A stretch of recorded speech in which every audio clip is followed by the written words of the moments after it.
શ્રીમદ ભાગવત મહાપુરાણમાં ભગવાન શ્રી હરિના 24 અવતારોનું વર્ણન કર્યું છે. એ 24 અવતારોમાં ભગવાન વેદ વ્યાસ એ પણ આવે. જે ભગવાન વેદ વ્યાસે એક વેદના 4 વિભાગ કર્યા, 2 મહાકાવ્યોની રચના કરી, રામાયણ અને મહાભારત, અને એ સિવાય 18 પુરાણની રચના કરી. તો પ્રશ્ન થાય કે 18 પુરાણો કયા કયા છે? તો દેવી પુરાણમાં સુંદર શ્લોક બતાવ્યો આપણને ભગવાન વેદ વ્યાસે.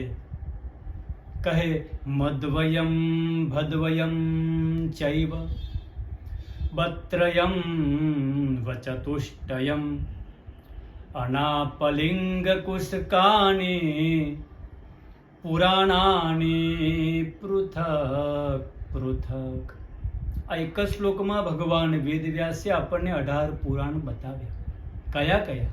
તો મદ્વયમ કહેતા મત્સ્ય પુરાણ અને માર્કંડ પુરાણ, ભદ્વયમ કહેતા ભવિષ્ય પુરાણ અને ભાગવત પુરાણ.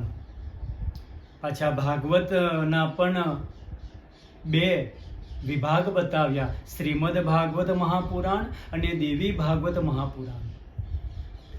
બત્રયમ કહેતા બ્રહ્મ પુરાણ, બ્રહ્માંડ પુરાણ અને બ્રહ્મ વૈવર્ત પુરાણ.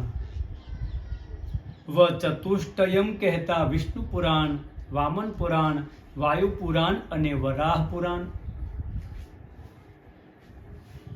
અ એટલે અગ્નિ પુરાણ, ના એટલે નારદ પુરાણ, પ એટલે પદ્મ પુરાણ, કુ એટલે કુર્મ પુરાણ, સ્ક એટલે સ્કંદ પુરાણ, લ એટલે લિંગ પુરાણ, ગ એટલે ગરુડ પુરાણ. આવા 18 પુરાણો આપણને ભગવાન વેદ વ્યાસે એક જ શ્લોકમાં સમજાવ્યા.